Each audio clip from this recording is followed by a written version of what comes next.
Imana ibahe umugisha abadukurikiye mwese.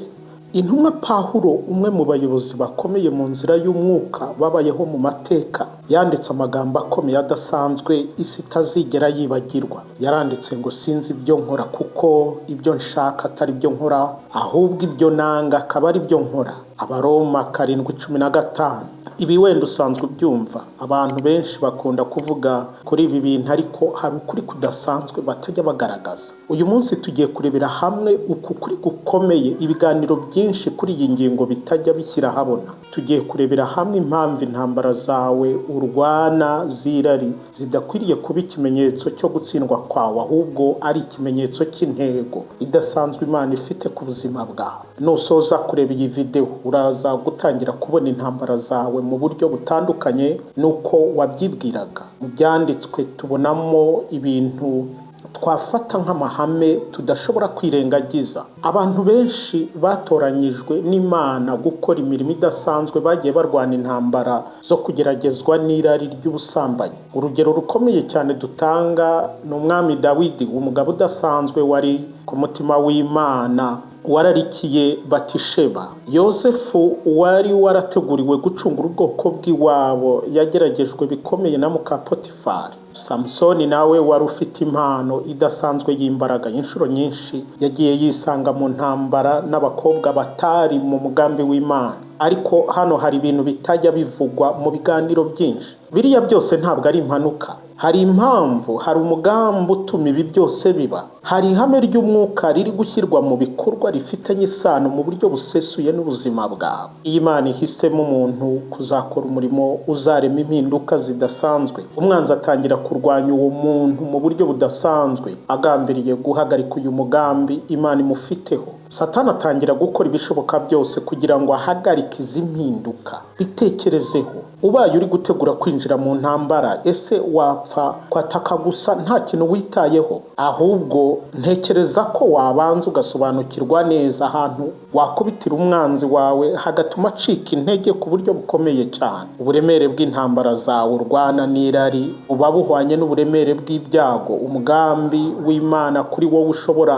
kuzateza mu bwami bwa Satani. Noneho reka tugaragaze ibintu bidasanzwe udakunze kumva mu bindi biganiro bivuga kuri iyi ngingo. Abakorino ba 2:12-7-9, Pawulo agaragaza ko yashyizwe igishakwe mu mubiri we. Intambara zihoraho zitabasha kuvaho nubwo ahora asenga. Aravuga ngo kugira ngo ne kwishyira hejuru birenze bikwiriye, byatumye mpabwa igishakwe cyo mu mubiri, aricyo ntumwa ya Satani yo kunkubita ibipfunsi. Kuri icyo kintu ninginze umwami wacu gatatu ngo kimvemo, ariko arampakanira ati ubuntu bwanjye buraguhagije, kuko aho intege nke ziri ariho imbaraga zanjye zuzura. Ibinyejana byinshi abantu biga Bibiliya bagiye bajya impaka bibaza iki gishakwe Pawulo avuga icyo ari cyo. Bamwe batekereza ko bwari ubumuga bwo ku mubiri, abandi bagatekereza ko byari ibigeragezo byo mu mwuka. Ariko icyo tugomba kwitaho ni iki ngiki: Imana ntabwo yigeze imukuriraho kiriya gishakwe, ahubwo yamweretse ko gifite umumaro kuba kiri muri we,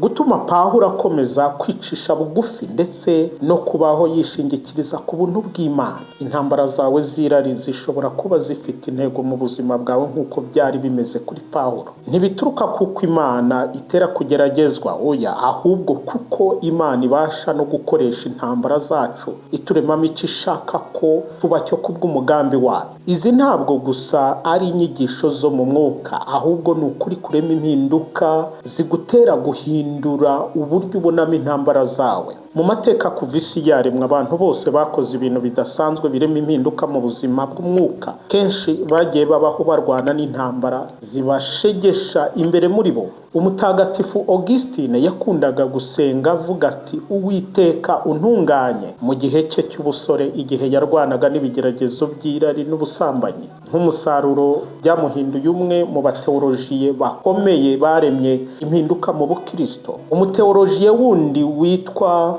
C.S. Lewis, uyu ni umwongereza wabayeho kuva mu 1898 kugeza mu 1963, yarwanye urugamba we yitaga A Zoo of Lust. Bivuze ngo kuri we yarwanaga n'ibitero byinshi by'irari nk'uko wagwa muri pariki aho bororera inyamaswa zose kandi ari wowe zishaka. Ibi yarwanye nabyo mbere y'uko ahinduka umwe mu bakristo bakomeye bumvikanye cyane mu kinyejana cya 20. Umutagatifu Tereza nawe hari icyo yavuze ku bihe by'umwijima uremereye ugutera mu buzima bw'umwuka no gushidikanya ugira mu bihe winjiye mu ntambara ziremereye z'umwuka. Ikidasanzwe gitandukanya aba banyamwuka n'abandi bantu basanzwe si uko hatabaho intambara, oya, ahubwo uburyo barwanye nazo.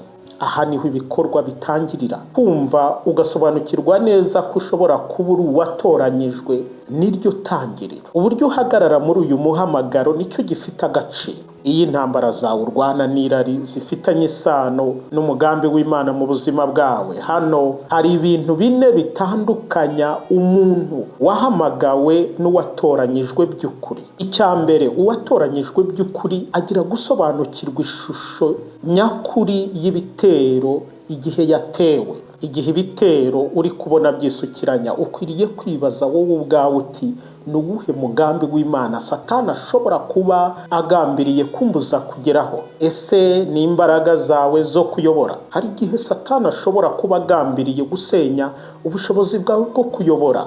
Ese ni urugo rwawe? Ni ubushobozi bwawe si bwo kwita ku bandi cyangwa se n'ibindi? Yakobo igice cya mbere 2 kugeza kuri 4 haravuga ngo bene data, mwemere ko ari iby'ibyishimo rwose nimugubwa gitumo n'ibibagerageza bitari bimwe. Mumenye yuko kugeragezwa ko kwizera kwanyu gutera kwihangana, ariko mureke kwihangana gusohoza umurimo wako, mubone gutungana rwose mushyitse mutabuzeho na gato. Bibiliya itwereka ko dukwiriye kwishimira ko tugeragezwa, ariko si uko ibigeragezo ubwabyo bishimishije, ahubwo kuko biri kukuremamo imbaraga zikomeye zo kwihangana zikuganisha mu mikurire ihagije y'umwuka. Ikintu cya kabiri, uwatoranyijwe by'ukuri abasha guhindura isoni cyangwa ikimwaro bye akabiremamo imbaraga zo gushishoza cyangwa imbaraga zo gukanguka. Ibiganiro byinshi bibwira abantu kurwana n'isoni zabo bakoresheje imbaraga z'umubiri, ariko hariho ubundi buryo bufite imbaraga cyane: kubona intambara zawe nk'ikimenyetso Imana iguha kiguhamagarira kurushaho kuyishingikirizaho. Mu by'ukuri Pawulo ntabwo yihanganiye intege nke ze, ahubwo yakomeje kugerageza kuzamura imbaraga ze. Abakorinto ba 2:12 umurongo wa 10 aravuga ati, iyo mbaye umunyantege nke nibwo ndushaho kugira imbaraga. Kubera iki? Kuko intege nke ze zirema umwanya kugira ngo imbaraga z'Imana zikore. Kumenya no gusobanukirwa intambara zawe z'irari bishobora kukubera ikintu gikomeye cyane kikugumisha hafi y'Imana, kikakuremamo guca bugufi, kuguhesha guhinduka igikoresho cyuzuye cy'Imana. Ikintu cya gatatu, uwatoranyijwe by'ukuri abasha kurema intwaro mu ntege nke ze, cyangwa se guhindura intege nke ze akaziremamo intwaro, akazihindura intwaro. Iki ni cyo gitandukanya amateka yawe n'abandi bantu barwana intambara nk'izawe z'irari. Abakorinto ba 2:1-4 iduhumuriza mu makuba yacu yose, kugira ngo natwe tubone uko duhumuriza abari mu makuba yose, tubahumurisha ihumure twahawe n'Imana. Urugamba rwawe urwana n'irari ntabwo ari intambara ubwayo, ahubwo ni imyitozo uri guhabwa kugira ngo uzabashe gufasha abageragezwa. Uruhande wakomerekeyemo ruguhindukira ahantu ubasha gukorera ukiza abandi. Ikintu cya kane, umuntu watoranyijwe by'ukuri abasha kwakira imyitwarire irimo kwirinda gukomezwa n'ubuntu bw'Imana. Aha niho inyigisho nyinshi z'umwuka zitabasha kugera. Bamwe bashimangira ubuntu butarimo kwitwararika cyangwa kwitwararika, ariko bakibagirwa ubuntu bw'Imana. Abakorinto ba mbere 15 umurongo wa 10 hatwereka imbaraga zikomoka ku guhuza ubuntu bw'Imana n'imyitwarire. Aravuga ngo ariko ubuntu bw'Imana nibwo bwatumye mbukundi, kandi ubuntu bwayo nahawe ntibwabaye ubw'ubusa, ahubwo nakoze imirimo myinshi irutiye bose, nyamara sinjye ahubwo ni ubuntu bw'Imana buri kumwe nanjye. Ibi bisobanura ko urwana n'irari utarwanishije umubiri gusa, ahubwo urwanisha ibikorwa ukora ubishobojwe n'ubuntu bw'Imana, kubihagararamo nk'inshingano, gusoma ibyanditswe, gufasha abandi ndetse no gushyiraho imipaka. iyo uri mu ntambara ariko ugakomeza kuba hafi y'Imana ntabwo uba uri gutsindwa, ahubwo uba uri kugaragaza ukwizera kudacogora gukwiriye mu by'ukuri koko umuntu watoranyijwe n'Imana. Hari ikintu kimwe rero gikomeye kiri mu myumvire y'abantu benshi gikwiriye guhinduka. Iki kikaba ari nacyo gihindura ibintu byose. Abakristo benshi bafatira ari nk'ikimenyetso kibereka ko bari kujya kure y'Imana. Ese byaba bimeze bituramutse usanze kumenya cyangwa gusobanukirwa neza kuri kurwana iyi ntambara, ahubwo ari ikimenyetso kikwereka ko uri kurushaho kuba hafi y'Imana? Abaroma 8:28 na 29 haratubwira ngo kuko tuzi neza ko kubakunda Imana byose bifatanyiriza hamwe kubazanira ibyiza, ari bo bahamagawe nk'uko yabigambiriye, kuko abo yamenye kera yabatoranyirije gushushanywa n'ishusho y'umwana wayo kugira ngo abe imfura muri bene se benshi. Intambara zawe z'irari ntabwo ziza ari zo guhagarika umugambi w'Imana ku buzima bwawe, ahubwo ziri kukuremamo umuntu ukwiranye bya nyabyo n'umugambi Imana igufiteho. Igihe Dawidi yagwaga mu cyaha na Batisheba, ntabwo Imana yamukuye mu mugambi wayo,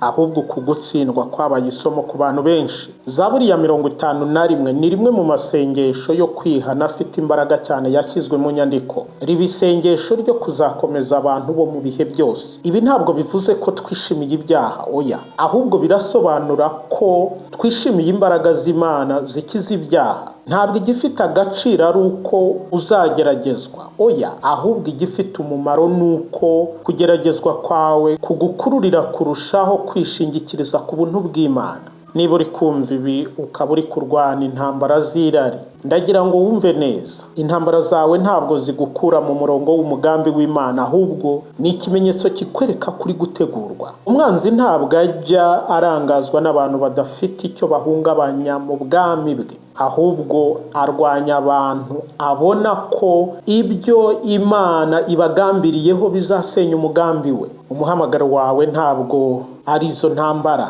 ahubwo izo ntambara icyo zikora ni ukugutunganya mu muhamagaro wawe. Umuhamagaro wawe ntabwo ari izo ntambara, ahubwo izo ntambara icyo zikora ni ukugutunganya mu muhamagaro wawe. Hano hari ikintu cy'ingenzi rero ushobora kuba utajya ubwirwa. Aho kugira ngo usenge usaba Imana ko igukiza irari, tangira gusenga muri ubu buryo. Uvuga uti Uwiteka, nyereka intego yihishe muri izi ntambara zanjye, mpa gusobanukirwa icyo ugambiriye gukoresha iki gice cy'amateka yanjye kubw'icyubahiro cyawe. Imana ikwereke, ucyandike, ukizirikane. Imana iguha umugisha. Ujye muri comment usangiza abandi ibyo ubashije gusobanukirwa ku ntambara zawe. Ushobora gusanga hari abantu bakeneye gufashwa nabyo uyu munsi. Niba kandi wafashijwe n'ubu butumwa ukaba utarakora subscribe, nayo uyikore, kuko buri cyumweru tubagezaho ukuri kwa Bibiliya gufasha abantu kwiyubaka mu buryo bw'umwuka kugira ngo babashe guhagarara neza mu ntambara zitandukanye bahura nazo mu buzima.